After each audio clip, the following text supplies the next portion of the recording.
Hims and Hers stock has fallen off a cliff and is down over 50% at the time of this recording. So in this video, I'm going to talk about why this stock has fallen so much and whether or not I feel it is a good buying opportunity at these current levels. I'll go over some of the technicals, we'll look at the fundamentals, and I'll also look at its most recent earnings presentation just to go over a few slides that I found interesting. So let's jump right into it. To get started, if you're not already aware of what Hims and Hers stock is, maybe you've just been, hearing the hype, and maybe you even bought into the hype at the highs. And if you did, I'm sorry. But Hims and Hers stock is a telemedicine company. All right. So it's like having healthcare on wheels. And the one way I like to compare this is like a CarMax or a Tesla, right? It kind of gets rid of the no hassling, right? And I don't know about you, but I know me personally, I haven't always been the happiest with some of the healthcare visits. I mean, half the time I feel like I go in there, I spend all this money, and they tell me the same thing that I could have found out on Google, right? And they send you home with a prescription or some type of medication, and they say, take this and you'll be fine, right? And now you've just wasted your whole entire day. You've really accomplished nothing except a prescription, and you're on to the next, right? So that's one reason why I do like Hims and Hers. I do think this could be the future of medicine. So they have a website, obviously, where you can get on here. You can, order weight loss drugs, hair growth, have longer sex, get smooth skin, tackle anxiety, right? It's got everything that you need when it comes to medicine. And you actually can talk to, virtually doctors that can prescribe these things to you. So it's pretty cool. And I'm not going to go too far into depth of what Hims and Hers is. I'm assuming most people probably already know, but this is a little bit of background about the company. And as I mentioned, I do think, look at CarMax, look at Tesla, look how much people love not going through the hassle of buying a car, right? And you could have the same argument when it comes to medicines and prescriptions and deleting the doctor visits. But let's go into some of the reasons why Hims and Hers is falling. And honestly, there are a bunch of different reasons for this. But one of the biggest reasons that started the decline is the shortage that they had for semaglutide, all right? And so pretty much with this shortage, it allowed Hims and Hers to, mass produce weight loss drugs, which is a big portion of their revenue. And I think it's like 503B or something like that, which is, a pretty much rule or a law by the FDA that allows companies to produce, these types of drugs when there is a shortage. However, when the shortage is lifted, which was lifted as of February 21st, then these companies have to discontinue making those drugs. So think about that. If you're making a weight loss drug and you're making a ton of money off of it because of this shortage, right, you're going to see a big influx in the stock price because of that. And then now if all of a sudden they take that shortage away and now you can't make that drug anymore, and that is a big portion of your profits, then it only makes sense that the stock is going to drop because of that. Now, in my opinion, this was going to be short-lived regardless, right? It was a shortage. Shortages don't last forever. And so if you're a long-term investor and you've been following this company, then you probably already know that, right? You weren't expecting, those types of returns to continue when the shortage was no longer there. All right, so another reason why this stock has fallen a little bit is just recently that they came out with an article where they announced that they're shutting down a big acquisition that they had previously bought, which was Apostrophe, okay? But, you need to look a bit more into this because a lot of times the headlines don't really tell the full story, and it scares people when, in the long term, this actually should be beneficial for the company. But you can see down here, it says, after careful consideration, we are discontinuing Apostrophe to simplify our dermatology product. Okay, so if you didn't know, Apostrophe was pretty much a separate website where people could get skincare products for, dermatology type products. And so they say they want to simplify our dermatology products and operations into one seamless experience for the customers. All right, so pretty much what they're saying here is they have their Hims and Hers website that I showed you guys, right? And then they also had a separate website with Apostrophe, right? And if you go to that website now, it shows that they have a note there that they're shutting it down and that, you can pretty much get the same products on Hims and Hers. So think about that. They want everything on one platform, right? It makes sense. I mean, they have a brand, right? And they want it all to be the hims and hers. And so when you're on this other website called Apostrophe, even though it is owned by hims and hers, you're kind of getting like you don't even know you're buying it through hims and hers at that point. So I think, there's nothing wrong with this in my opinion. And if you're a long-term investor, this will blow over pretty soon and it won't be an issue. And in the long term, when it comes to branding, I think it's going to be, beneficial for the company, obviously, especially considering that dermatology is a big portion of their business. So again, you want all the branding to be hims and hers. You don't want it to be this other company that no one really knows of, right? And they don't even realize who they're buying it from. All right, so let's jump into the technicals real quick before we look at their most recent presentation on their earnings call and then some of the fundamentals of the company. So looking at the RSI on the daily time frame, you can see that we're getting towards the oversold area. You can also see that we have bounced here multiple times, but previously we have actually made it to the 30 on the RSI, even a little bit below. So something to keep your eye on. And if we do reach that low, I think that would probably put us close to where, my target would be personally. Not to say it's going to get there or not, but I really like this price here. You can see there's a lot of, like I said, a lot of support and previous resistance there. So something to keep your eyes on. If you're looking at a 4-hour, we are kind of in oversold territory already. So I would not be surprised to see a bounce, but you can see that we previously bounced back up to this green line. Sometimes we make it up to the blue line and then continue selling off. We are continuing to make higher lows and lower highs, which is not what you want to see, obviously. So if you are looking to do more of a day trade or a swing trade, I would wait until we get above this line here. So here, let me actually go to an hour. I'd wait to get, back above here. You can see where this was previously support and then it became resistance. So we would need to break back above here and, essentially probably back above this moving average and then hold, right? And then continue up. So if you're looking for more of a short-term trade, you want to get in and make money right away, that's what I would be waiting for. Other than that, if you are, again, a long-term investor, I do not see any issue starting to dollar cost average here. Again, I would not go all in because I do think there's a chance that we make it down here to $25. So, something to keep in mind. Again, that doesn't have to happen, though. This thing could start skyrocketing up. So again, that's why sometimes it's not a bad idea to, start your position here. If it continues down, you have some more capital to keep averaging. And then you could get your average, somewhere around here, like 28, 29, not bad at all.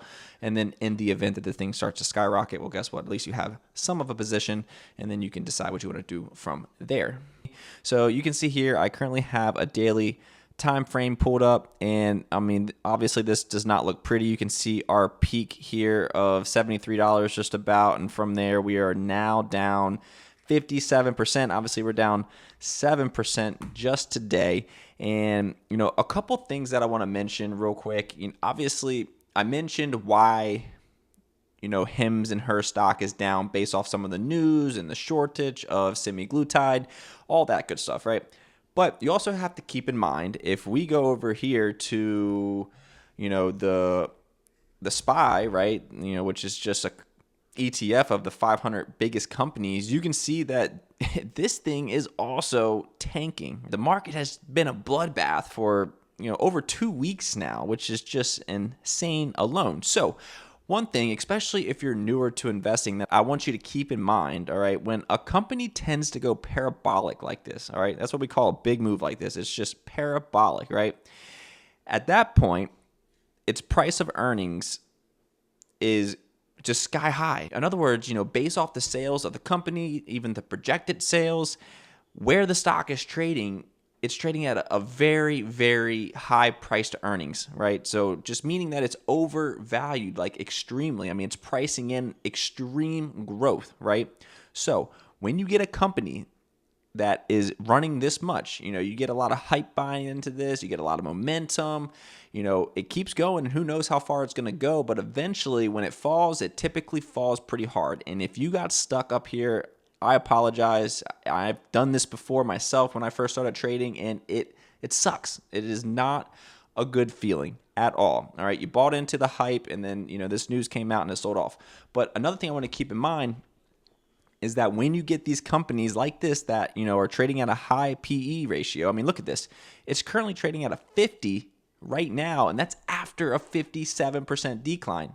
Think about it. The S&P 500 trades at about, I think it's like around 20, give or take, a little bit less, a little bit more.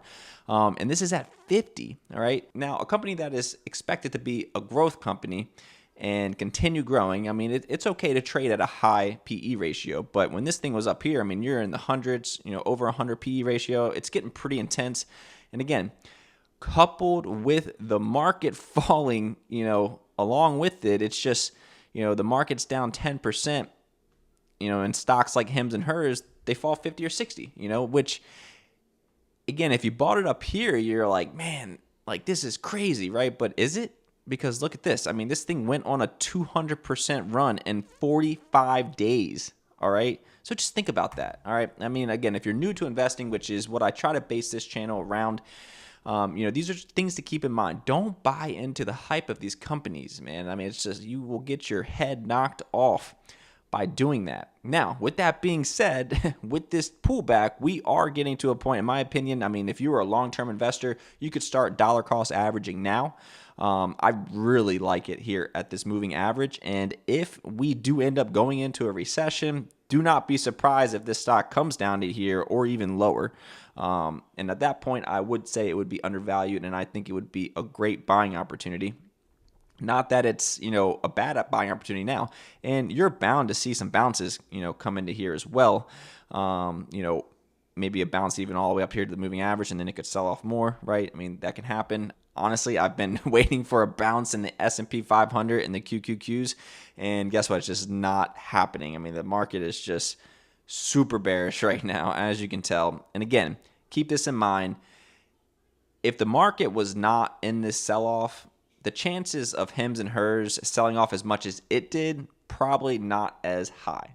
So again, it comes down to a combination of that shortage being lifted and them not being able to, mass produce that drug anymore, or that weight loss drug. And, the news that they're supposedly, shutting down, Apostrophe, I think, and whatnot. But again, they're not technically shutting it down, right? They're pretty much saying, hey, if you're buying product from this platform, we're just asking you to transfer over here, pretty much. But again, the way that it comes out, it looks like bad news. And when you have all this negative sentiment already tied up in the market, it's just a recipe for disaster.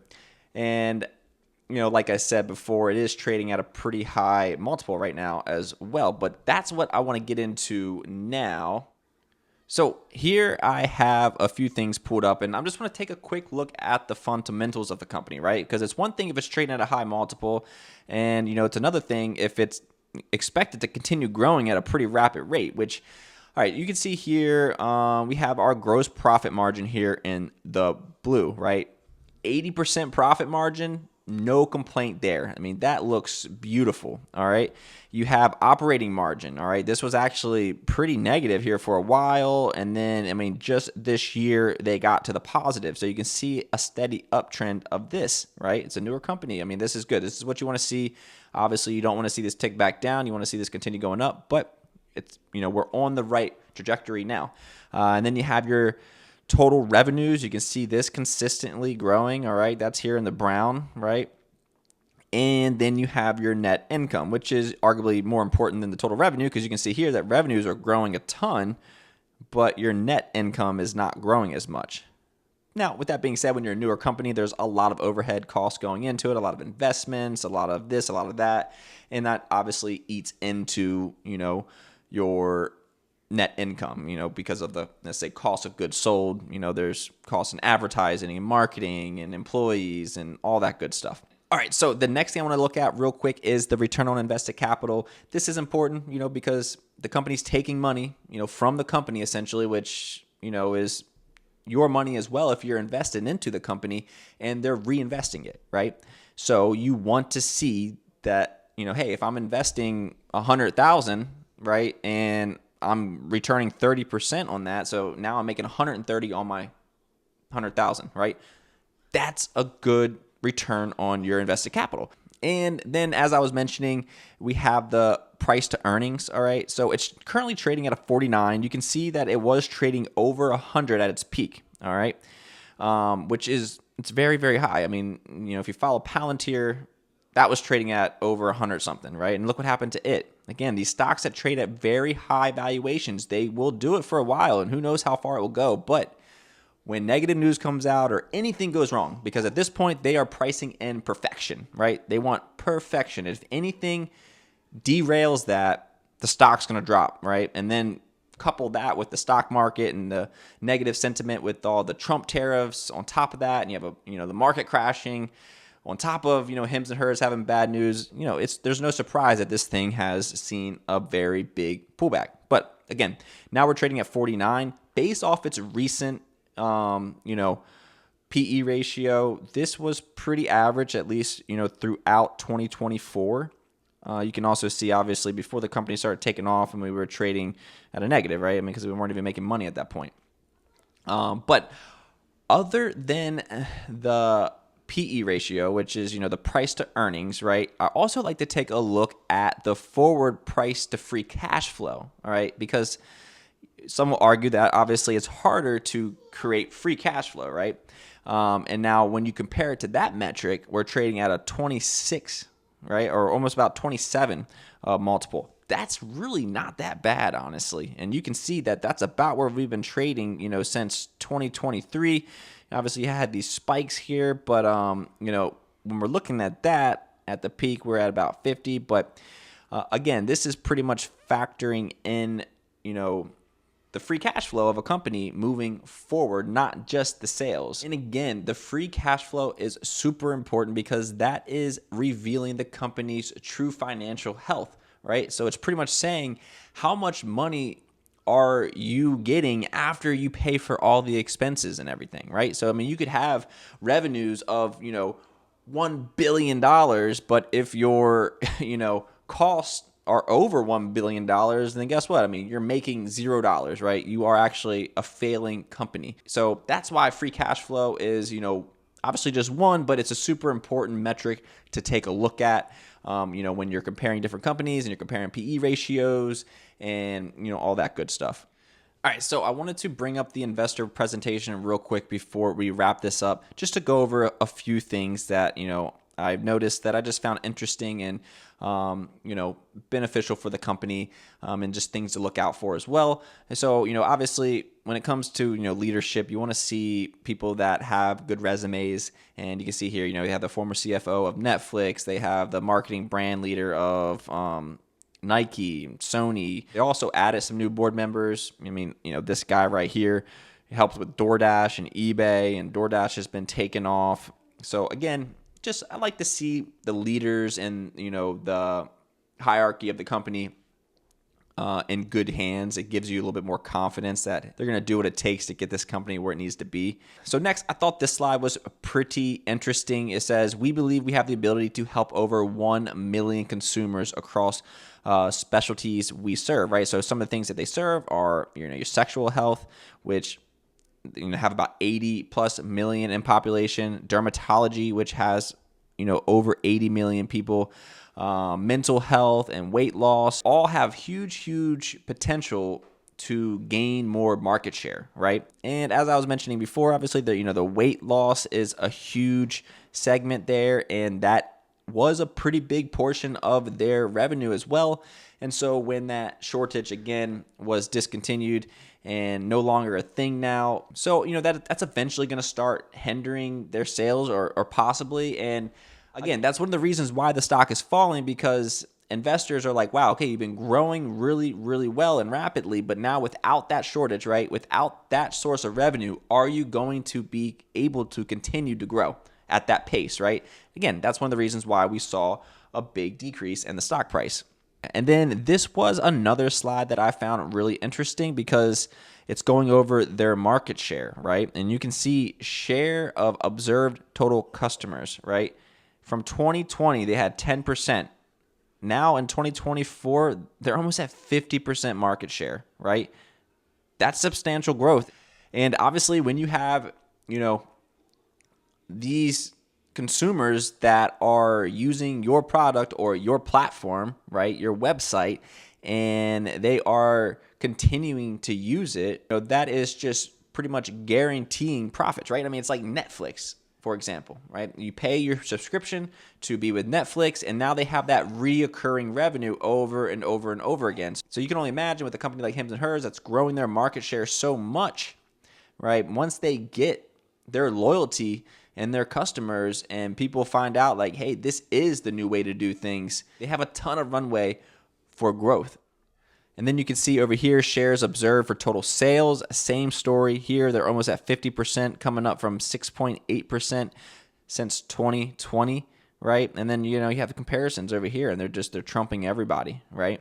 Then you can see here, over time, they've launched innovative products and services, drawing in a broader audience and strengthening retention. I mean, that's what you want to see, right? You want to see personalized products that people want to come back for, and they feel like, hey, I can only get that if I go here, right? As an example, just personalized dosages, right? I mean, you might have a medicine that is it's too much of a dose, right? But they only offer it in that one dose. Like that, let's say a name brand of that drug is like, hey, you can only have this in 5 milligram, and for whatever reason, that's just too much for you, right? Or maybe not enough. And Hims and Hers is able to come in here and pretty much compound it, specializing it to each person's needs, and then sell it as the Hims and Hers brand instead of selling one of like the name brands, right? I mean, it's like the same thing. You go out and buy Nike or Apple product, let's say, you're paying for the brand, right? And so you can buy other brand, like other medicine brands and weight loss brands and all that on their website. But obviously, the profit margins on those aren't going to be as high, and they're going to be a lot more costly for the consumer. Where if Hims and Hers starts coming in and doing their own thing and compounding their own medicines, right, that's going to lower the cost to consumers, which is just going to give them another reason to want to use, this brand when it comes to like telemedicine, right? Obviously, we mentioned that, weight loss was a huge market segment. So, there's other solutions here. Semaglutide is, what they're no longer able to compound anymore just because there's no shortage. So again, going back on that, compounding pretty much allows you to make a similar medicine, right, your own way, right, with your own ingredients, but it all kind of does the same thing. And then you have, the generic brands, I guess, right? And so with this new FDA ruling, when, saying that there's no shortage anymore, that's pretty much saying, hey, sorry, Hims and Hers, you can no longer compound your own semaglutide type of drug, right? Again, I'm no expert by any means when it comes to these medicines, but that's kind of how, I've translated this. So either way, though, obviously they will still have different products that, will help grow revenues in the weight loss segment.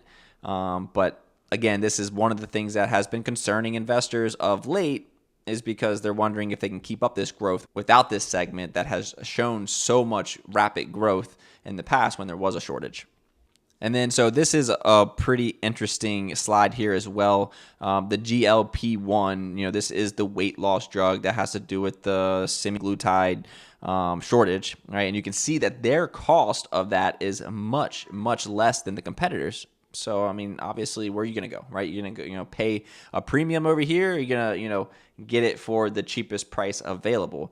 But again, now that there's no shortage, now that they can't compound it themselves, this is probably going to change. And that's something we're going to have to keep our eyes on. So this was also, an interesting slide as well.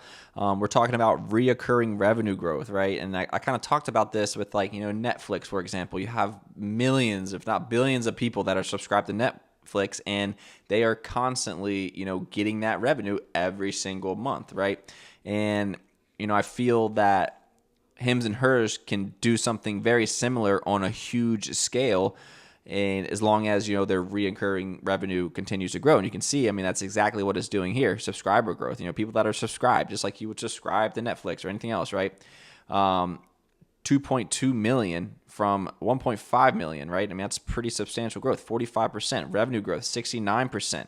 Adjusted EBITDA margin expansion, 6%. So, I mean, these are, great numbers, and that's what you want to see. And again, this is one of the reasons why you saw this stock explode so much over a short amount of time, is because they are, indeed growing. Again, the question comes down to whether or not investors feel that they can continue at this pace.